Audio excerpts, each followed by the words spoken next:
The last transmission from Meridian 7 read 3 lines. The Patriarch's dream tastes like our blood. We are finally whole. Thank you for coming home. No header, no signature, no seal of the administratum. Then silence. Hours later, the astropaths of 3 nearby systems collapsed mid-chant. They described hearing a single sound before their minds burned out. Not a scream of agony or defiance, but one of bliss. A sound of something ancient waking up, sighing through their bones and then resting. When the silence settled, even the warp seemed to hold its breath. By the time the Imperium noticed, Meridian 7 was already gone. Not destroyed, transformed. The records say it was a minor forge world, nothing special. A planet of smog and machinery where humans worked themselves to ash for quotas that never ended. Billions lived, suffered, and died unnoticed. Perfect soil for something that thrives on ignorance. It began, as it always does, with a single touch. A Genestealer arrived aboard a freight vessel carrying minerals from the outer systems. No alarms, no quarantine. Why would there be? The off-world port authorities hadn't seen a Xenos incursion in centuries. When the ship docked, a single shadow slipped through the rusted vents into the underhive. It found a man named Kael, a worker too poor to dream and too tired to pray. The creature didn't attack him, it courted him. Kael began waking in the night, whispering words he couldn't remember. His wife said he smiled in his sleep, a soft, fevered smile like a man seeing something divine. Soon, he stopped speaking of the Emperor altogether. He started thanking the light beneath the stone. A month later, his wife bore a child, human enough to pass. Almost. Its eyes shimmered faintly violet. It laughed before it ever cried. No one noticed. 20 years later, those eyes were everywhere. The hybrids didn't need banners or slogans. They didn't even need secrecy. The infection didn't march, it flowed. Through factories, food chains, schoolrooms. Through soft promises of unity whispered between work shifts. The cult called itself the faith of the returning star. The administratum called it increased productivity.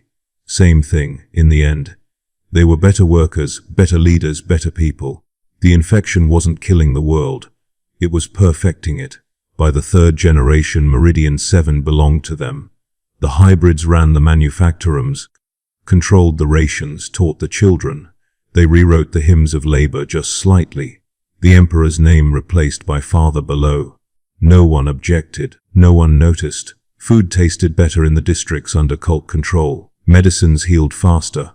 Dreams came sweeter. The seduction was complete long before anyone thought to resist. When the Patriarch arrived, the world welcomed it like prophecy fulfilled. Its ship wasn't a vessel so much as a living cathedral. Veins of metal pulsing with organic warmth, whole plates breathing like lungs. It descended through Meridian 7's storm-cloaked sky in total silence.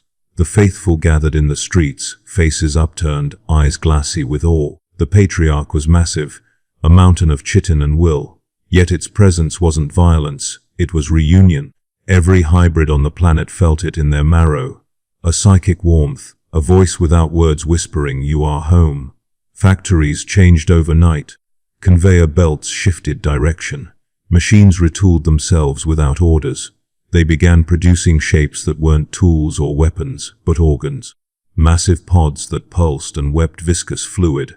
The Mechanicus inspectors who remained on world tried to catalog them, but couldn't find logic in the design. Some reported that the metal itself seemed to grow. One described it as industry remembering how to breathe. That was the last entry before his data slate went dark. The Patriarch didn't conquer the world, it completed it. Through pheromones, psychic communion, and generations of breeding, the population's minds had been rewired to yearn for this. Submission didn't feel like defeat, it felt like purpose. Parents watched their children molt, their skin hardening into plates. They called it ascension. Schools turned into temples of flesh. Administrators began to hum hymns without realizing their mouths were moving. No one screamed. No one fled. They were all too happy to finally belong. From orbit, Meridian 7 still looked alive. The cities glowed brighter than ever. But when the first Imperial scout ship entered the atmosphere, every signal was wrong. Vox frequencies bled into static. Auspic's readings pulsed like heartbeats. The captain ordered a full burn ascent. Too late. Before the ship could breach cloud cover, every screen on board lit up with 3 words, Umbriuirakru. The last thing they heard was laughter. Thousands of voices merged into one, echoing through the hull until the steel began to hum. Then nothing. On the planet's surface, deep within the converted manufactorum temple, the Patriarch opened its jaws and exhaled a breath that shook the oceans. The psychic beacon reached across the void like a flare of living hunger. Something answered.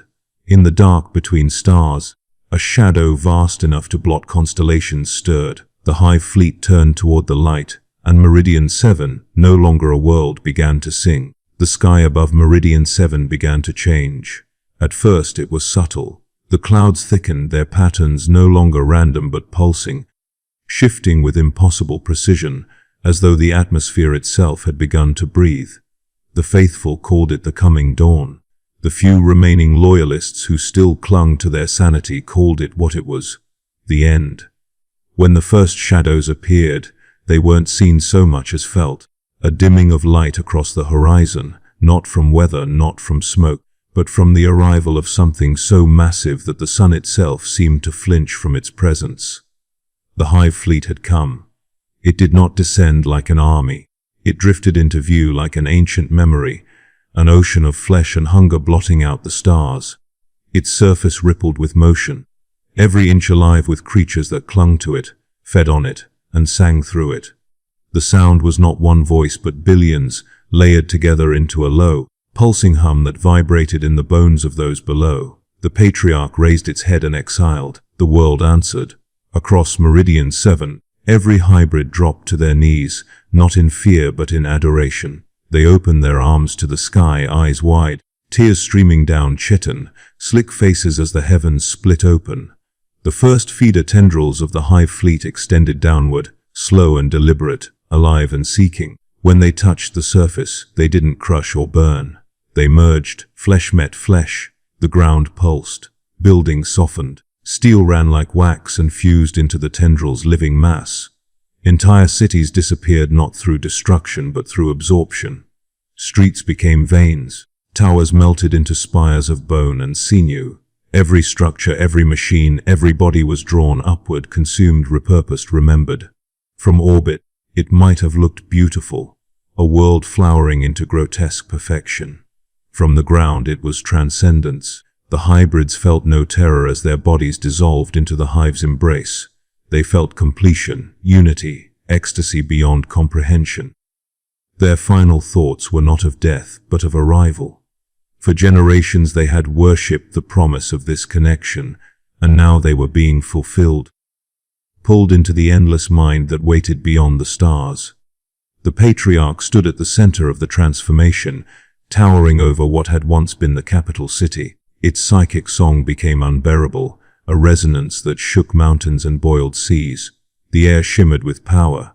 Every remaining human who resisted, every uninfected soul, fell to their knees, bleeding from their eyes and ears, their fragile minds splintering under the weight of collective consciousness. The Hive Mind had arrived, and in its presence, individuality itself was an offense.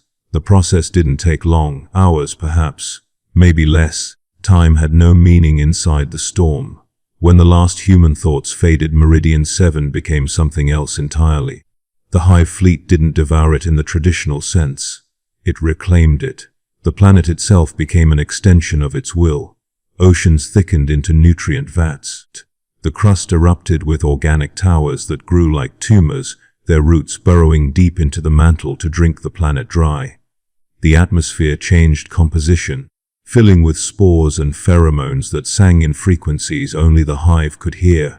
The planet glowed softly from orbit, veins of bioluminescent light pulsing in time with the fleet above, a perfect synchronization between predator and prey, host and god. In the Mechanicus vaults of Mars months later, when the data fragments of Meridian 7 finally arrived, they recorded one final pulse before the planet fell completely silent.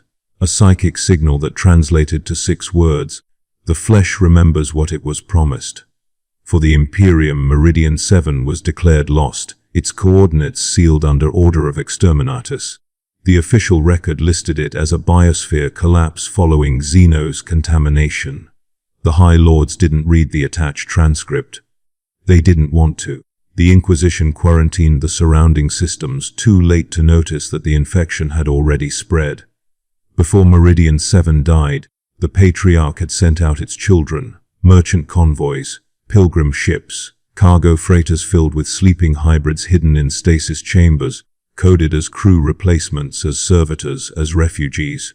They scattered across the void in silence, carrying the seed of the next awakening. By the time the Imperium began its purges, a dozen worlds were already compromised. Each one would follow the same pattern. The dreams, the seduction, the slow, invisible collapse. The Hive doesn't conquer by force. It teaches you to love the chains before you see them. The few survivors who escaped before the transformation, a handful of Mechanicus tech, adepts and one astropath whose mind was burned hollow by the experience, described it as a world praying itself to death. The Psyker's last coherent words were recorded before he tore out his own eyes. It was beautiful. His body was incinerated without ceremony, his ashes sealed in a lead box labeled "Do Not Open." The Mechanicus called it contamination. The Inquisition called it mercy. The truth was simpler. Meridian 7 was gone, and something in the warp was now listening. As the Hive Fleet withdrew, it left nothing behind but a hollowed shell of orbiting biomass. The world still turned, still reflected light, but it was no longer a planet. It was a nerve, a living relay pulsing with memory. The Hive Mind had learned everything it needed: the genetics of billions, the psychology of human faith, the blueprint of industrial efficiency and religious devotion, all of it now stored within the Hive's endless synaptic web. It had consumed humanity not as food but as lesson, and in that knowledge it had grown. The next worlds it touched would fall faster, cleaner. They wouldn't even know they'd fallen until the stars above them started to breathe. Far from the ruins of Meridian 7, in the cold halls of terror, a report was read by a man who didn't believe in gods or monsters. He skimmed the data, marked it as a low priority, and filed it under non-urgent threat. His name, like Kael's before him, is already forgotten. But the infection doesn't need memory, it only needs time. The Hive Mind is patient. It knows hunger is eternal. It knows that when the last prayers die in humanity's throat, they will still whisper one final truth, that the Patriarch's dream was never conquest. It was communion. And somewhere deep in the dark between stars, something vast opens its eyes again. The Hive Fleet did not leave in haste. It lingered in orbit like a carrion god admiring its own reflection. The biomass of Meridian 7 feeding into its colossal veins through vast organic conduits that pulsed with rhythmic precision. The tendrils glowed faintly as they retracted, carrying with them everything the world had ever been. Factories, cathedrals, oceans, history, all of it translated into the same currency: flesh. From space, the planet looked almost peaceful, as if wrapped in a shroud of soft bioluminescent tissue. Then, as the last trace of atmosphere was consumed, the light faded. What remained was neither world nor ruin, but a single, pulsing organ drifting in silent orbit, a dead heart still beating to someone else's rhythm. The Mechanicus vessels that arrived weeks later were not meant to investigate but to erase. They performed their rites of bombardment with the mechanical indifference of men following sacred protocol. Volcano cannons fired. Cyclonic torpedoes fell through the black. Meridian 7 cracked open like glass under pressure, exiling one final cloud of spores that shimmered and dispersed into the void. The tech priests called it purification, but in the Hive's calculus, destruction meant nothing. Every atom of Meridian 7 had already been recorded, absorbed, and made immortal within the Hive Mind's infinite memory. In the archives of the Inquisition, a single note was appended to the incident file. It read: pattern confirmed. Probability of recurrence absolute. No one wanted to read further. Far away on a moon called Helix Delta, the first whispers began. A transport vessel from Meridian 7 had landed there months earlier, its cargo listed as machine parts and laborers. Among them were 27 individuals who shared an uncommon gene sequence, one that went unnoticed by local Medica scanners. The port authorities' purity tests came back negative. The cargo was cleared. Within days, the workers were absorbed into the lower manufactorums. Within weeks, the dreams began. It always started the same way. Visions of warmth, of belonging, of a voice calling through the darkness promising an end to loneliness. The infected spoke of a presence behind their eyes, of light moving through their veins like liquid purpose. When the dreams turned to hunger, they called it revelation. They met in secret, though secrecy was unnecessary. No one cared about the underhive. Their faith grew, and with it, the infection spread. The cult on Helix Delta did not yet have a patriarch. It did not need one. The echo of Meridian 7 still reverberated through the psychic ether. The hive mind was learning to whisper through distance. The people who listened began to move with synchronized rhythm, their gestures mirroring one another unconsciously, their speech adopting the same cadences. In the dark corners of the manufactorum, flesh began to change. By the time the planetary governor was informed of abnormal incidents, the cult's reach had already extended into his own household. His advisors smiled too perfectly. His guards responded to his commands a heartbeat too late. The disease of devotion spread not through blood but through faith itself. The Inquisition sent an observer, Inquisitor Voss. Her ship emerged from the warp 3 months after the first reports, its Jella field scarred from interference. The astropath accompanying her spoke of faint laughter in the Imperium. When Voss descended to the surface, she found order, industry, smiling faces, perfectly compliant citizens. It was, on the surface, everything an imperial world should be. The kind of quiet efficiency that made superiors stop asking questions. But she felt it the moment she stepped off her shuttle, the hum beneath her boots, faint but alive, vibrating through metal and stone like a pulse. The locals called it the Song of the Foundry. They claimed it was the sound of progress. Voss visited the central manufactorum, where the largest engines of production were said to run day and night. When she entered, she saw workers kneeling, not to machinery, but to something growing from it. Metal ribs twisted into organic arches, a shrine made of engine parts fused with living tissue. At its center was an altar shaped like a throne, though nothing human could sit upon it. The workers turned toward her in perfect unison. Not hostile, not afraid, just wrong. Their smiles were identical. Their eyes reflected the forge light with a faint, pearlescent sheen. "Have you come home?" one asked softly. Voss reached for her bolt pistol. The worker continued, undisturbed. "He dreamt of you. He said you would come to see what we are becoming." The Inquisitor shot the speaker through the skull. The rest of the congregation did not move. They simply began to hum, a low, harmonic resonance that made the walls tremble. The sound grew louder, vibrating through her armor, through her bones, through her mind. She felt a voice touch her thoughts like a fingertip against glass. "You cannot stop a memory." She burned the manufactorum to ash, but she knew, even as the flames spread, that it was pointless. The infection was everywhere. She had seen it in the eyes of the governor's aide, in the gestures of the dock workers, in the rhythm of the city's machinery. The world was singing, and the song was not for her. When she transmitted her final report, her words were fragmented, strained, barely coherent. "Helix Delta is gone.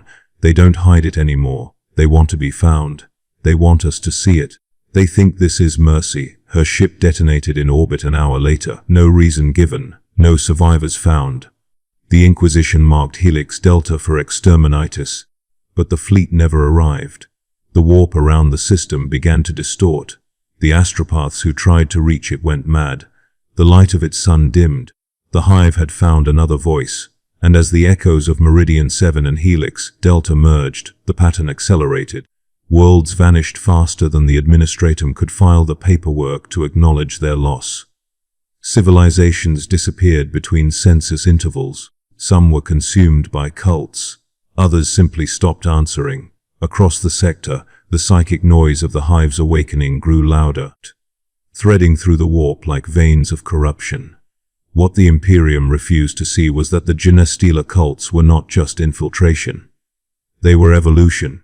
They were the bridge between humanity and extinction, a middle step in a process so vast that mortal comprehension could only scratch its surface.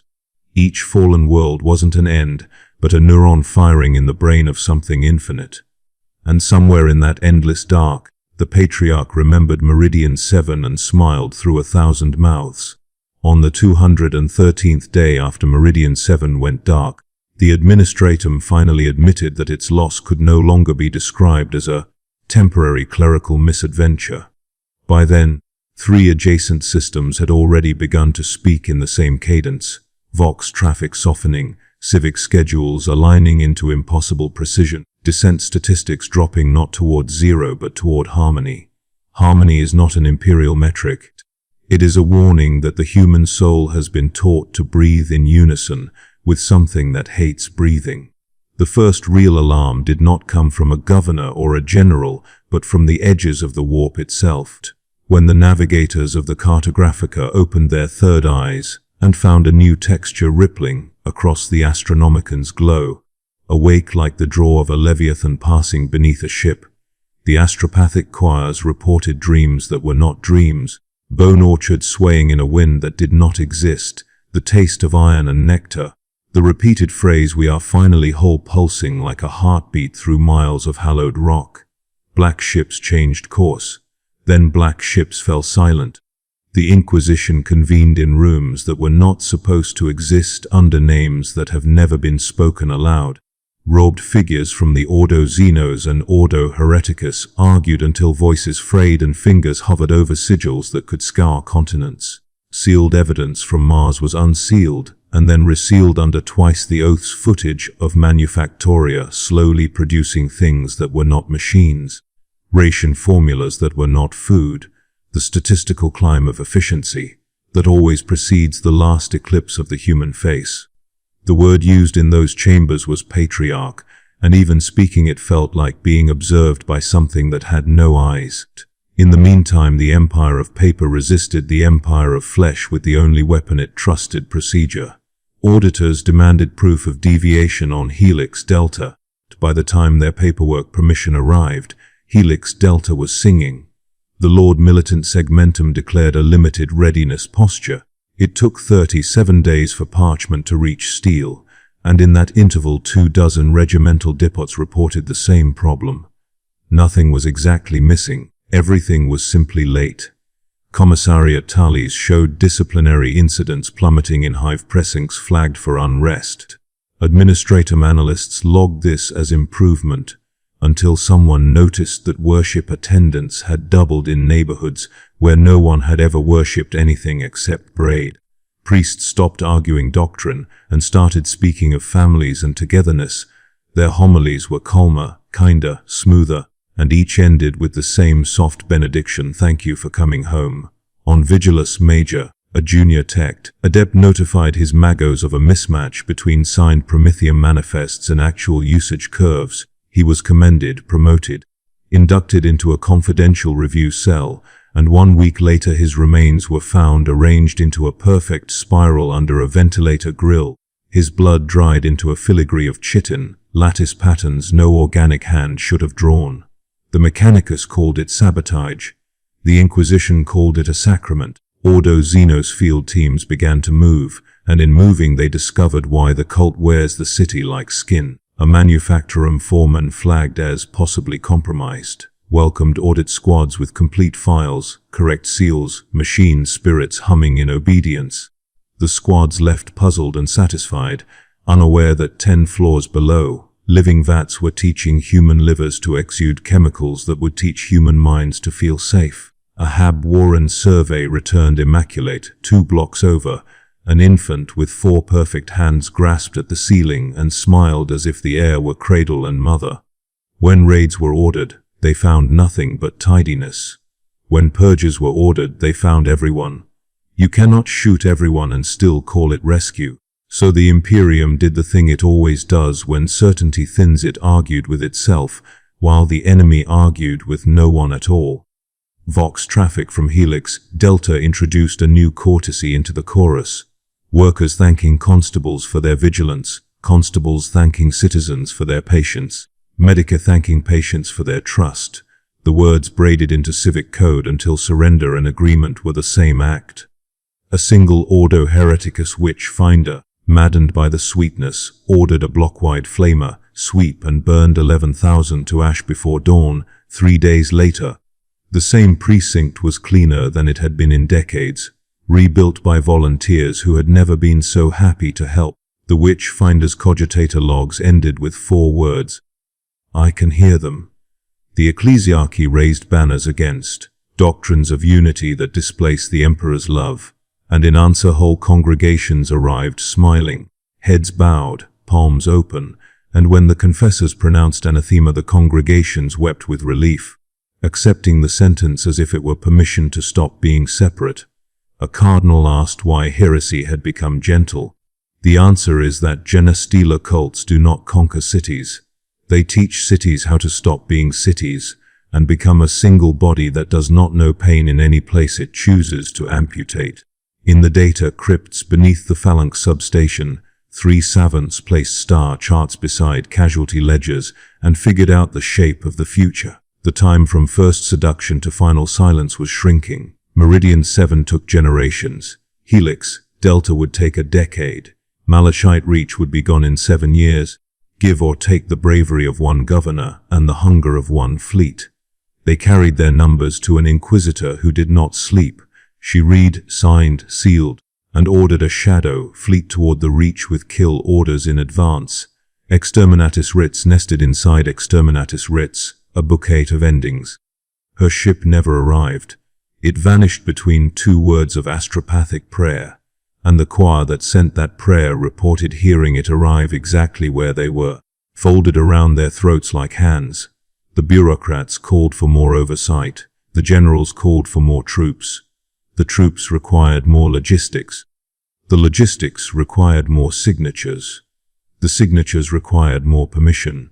The permission required reassurance that the threat was as bad as the heretics claimed. It was worse. In a bunker on Terra, a High Lord stared at a slow scroll of names, 47 confirmed worlds, 112 suspect, a number that guttered like a candle in a draught, and asked the line that cannot be recorded, at what point do we stop saving and start pruning? The chamber did not answer in words, it answered in the sound of 10 men remembering what a scythe is. Ordo Xenos proposed a codex of early indicators. Rising productivity without corresponding unrest, rumor indexes trending toward familial language, medica efficacies above baseline, the emergence of minor civic festivals celebrating unity across secular lines. Ordo Hereticus proposed a list of permitted overreactions, mandatory gene, scans that could not detect what they needed to detect, loyalty oaths to test for an absence of faith in those whose faith had been replaced by certainty, block evacuations that moved whole populations into the arms of their nearest patriarch who had already arranged the receiving lines.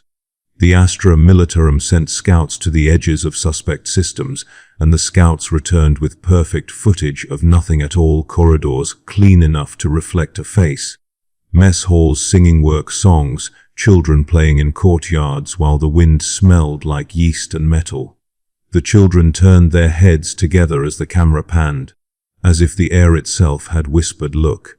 In the Chartist lanes, merchant captains discovered that certain ports had become efficient. Their manifests were processed in hours, their holds unloaded by crews that never shouted at one another. And when they lifted, they found tiny handprints of dried resin under their boots and did not mention it, because profit is a softer chain than love. Sector by sector the map developed a quiet rash, pale circles where the ordinary noise of human life dulled into the hum of acquiescence. Astropaths began to fall, not screaming but smiling, blood drifting from their ears in delicate threads as if woven by spiders inside their skulls. Those who survived described a choir that was not a choir, a single voice pretending to be silence, the sense of a vast door closing with gratitude on the other side. Penal fleets mutinied without violence. Penal fleets prayed without gods.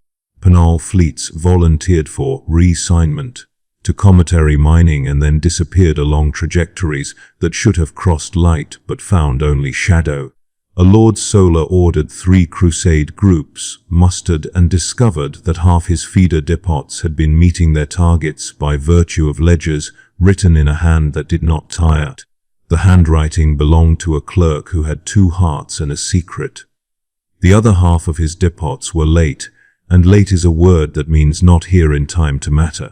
In hive after hive the pattern sharpened. The first public sign was always kindness turned ritual. Food lines where elbows no longer jostled. Medica wards where painkillers stretched further. Schools where lessons redefined into where, and the children went home radiant with having learned to be small and safe inside something larger. People slept better. People dreamed in the same colors. People stopped fearing death because they had been taught a better word for its arrival. When Arbit's squads tried to seize ring leaders, they found no leaders at all. Only a million open doors and a million faces that had learned to smile exactly the same way. A siege requires an outside and an inside. A cult erases that direction until every street becomes an artery that cannot be barricaded without strangling the organ you claim to save. The Ordo Xenos began to call it the spiral of silence, because every attempt to speak against it collapsed into the breath required to pronounce gratitude. By the time the Mechanicus delivered their most honest report, an addendum buried under 8 levels of red sigil, stating that the gene markers were not constant, but curating themselves around detection regimens, the spiral had tightened around 6 subsectors and the first shadow of a fleet. No, not even a shadow. The memory of something the size of weather was hazing the margins of a dozen warp charts. The Imperium is not blind, it is enormous. Enormous things turn slowly. They crush what is underfoot even as they try to pivot toward what is behind them. In the crawl spaces where policy becomes practice, quartermasters with perfect teeth nodded to sergeants with perfect records, while a third hand that belonged to neither signed the final manifest and tucked a single line at the bottom. We are finally whole. Somewhere, a Patriarch exhaled through a billion borrowed lungs, and entire precincts misted with relief. In the halls where exterminatus is weighed against salvage, men and women built to choose between awful and worse began to taste a new fear. A fear of being too late to be monstrous enough. The last message from Helix Delta arrived as an image, a procession of workers ascending a tower of grown lattice toward the belly of a ship that was not a ship, each body stepping into light and being unmade into music. The files checksum matched. The cogitator trilled compliance. The chamber went very quiet. And outside those walls the galaxy practiced its next word in a language that does not need mouths. A promise that is also an answer: thank you for coming home. The Hive Fleet moves without haste, because haste belongs to creatures that still believe in time. It glides through the void like an idea remembering itself, shedding fragments of light that are not reflections but memories of the worlds it has already consumed. Each bioship hums with the ghosts of languages digested. Every pulse of its tendrils carries instructions written in flesh mathematics. The Patriarchs speak in their dreams and the Hive listens. It does not command. It whispers direction through hunger. It does not conquer by battle. It conquers by agreement. Every new world hears the same message, though never in words: you were always part of this. By now, Imperial records list 57 confirmed losses. The true number is impossible.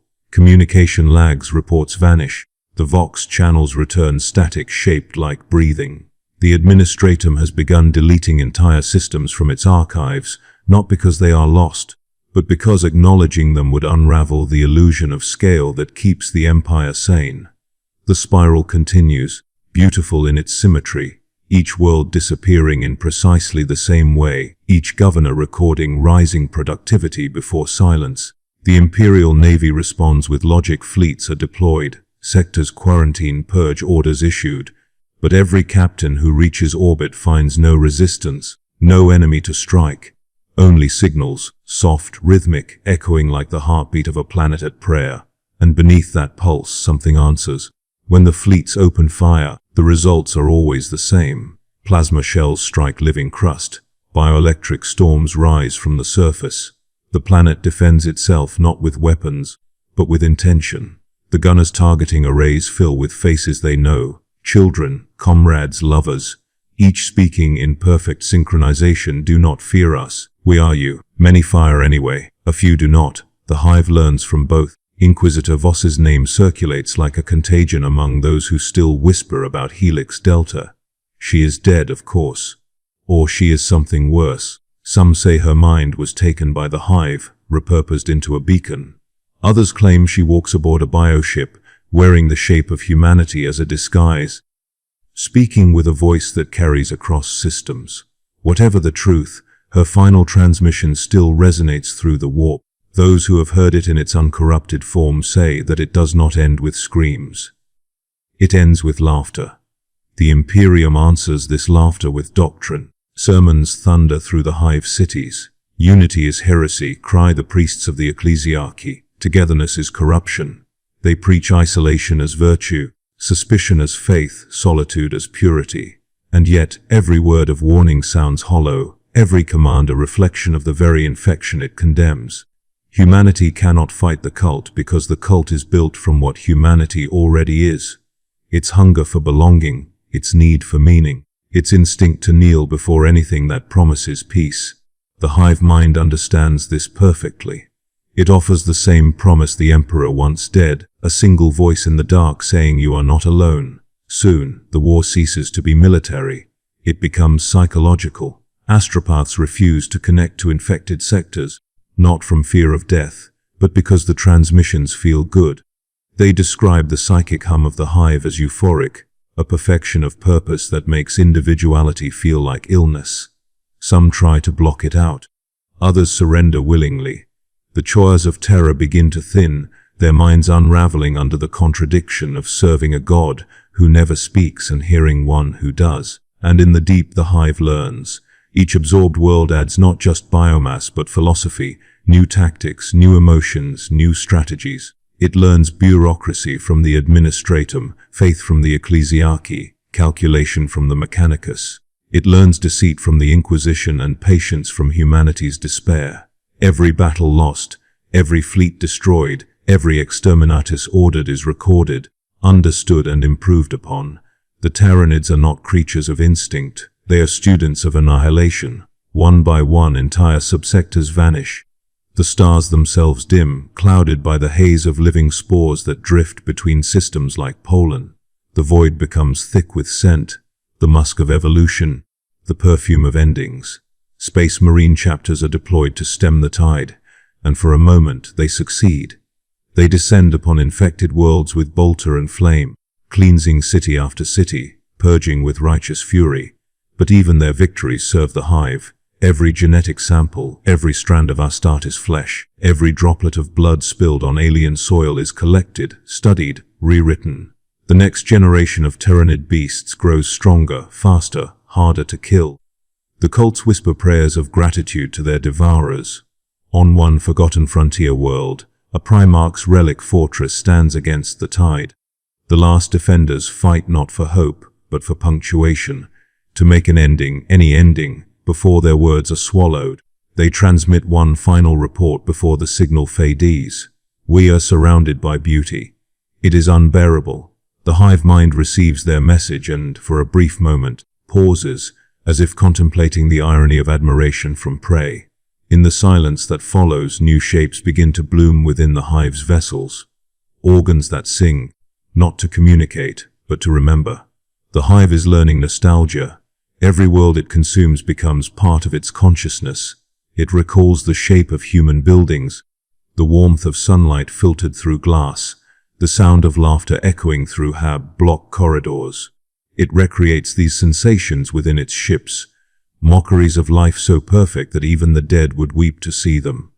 Inside the living corridors of the bioships, you can still hear echoes of human footsteps, endless and unbroken, as if the species itself continues walking somewhere inside the beast that devoured it. The Mechanicus calls this impossible.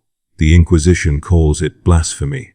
The Hive calls it memory. In the final years of the campaign, the Imperium deploys exterminatus like punctuation, ending sentences faster than it can read them. But extermination is a human word, and the Hive has no language for ending. Each firestorm, each bombardment, each chemical scourge becomes fertilizer. From the ashes rise new spores, adapted, immune, grateful. The hive mind is not fighting the Imperium. It is training it, shaping it into the only teacher it needs, one that never learns fast enough. And as the last sector of the Meridian reach falls, the hive speaks once more through the dream of a dying astropath who still believes in salvation. He dreams of a galaxy made not of stars but of eyes, all watching, all awake. He dreams of a voice whispering through every thought, "The hunger was never ours, it was yours." When he wakes, there is no galaxy left to save, only the feast of worlds continuing, slow and inevitable. The Imperium calls it extinction. The hive calls it birth. The hive remembers, not as humans do through words or symbols, but through the vibration of existence itself. Every pulse of its endless arteries carries the memory of worlds it has consumed, of songs sung in fear, of machines that once believed themselves eternal, of prayers whispered into the dark that answered themselves. The Patriarch sleeps within that memory, half dreaming, half awake. Its consciousness spread across 1,000 vessels and 10,000 worlds, every thought mirrored by the same echo of "we are finally whole." When the last beacons of the Astronomicon begin to flicker, humanity does not notice right away. There are still lights in the void, still wars to fight, still bureaucrats to feed.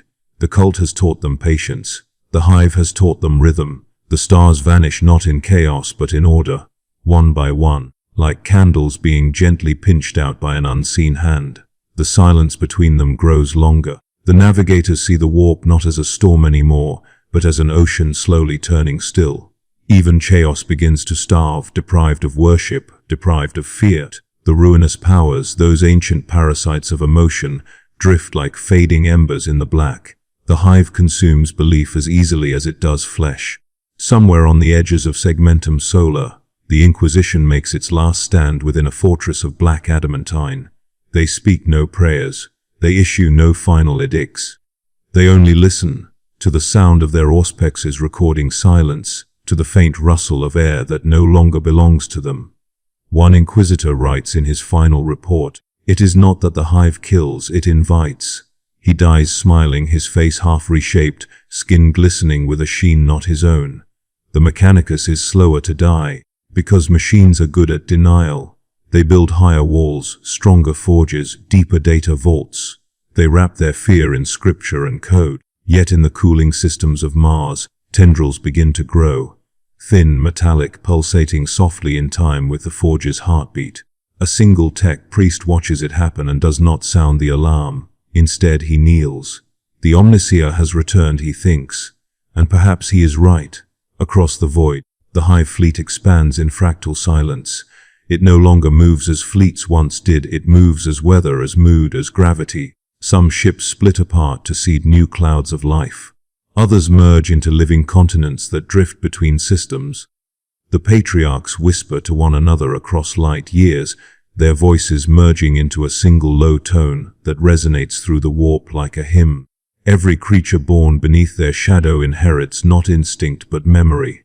The hive no longer creates from hunger, it creates from recollection.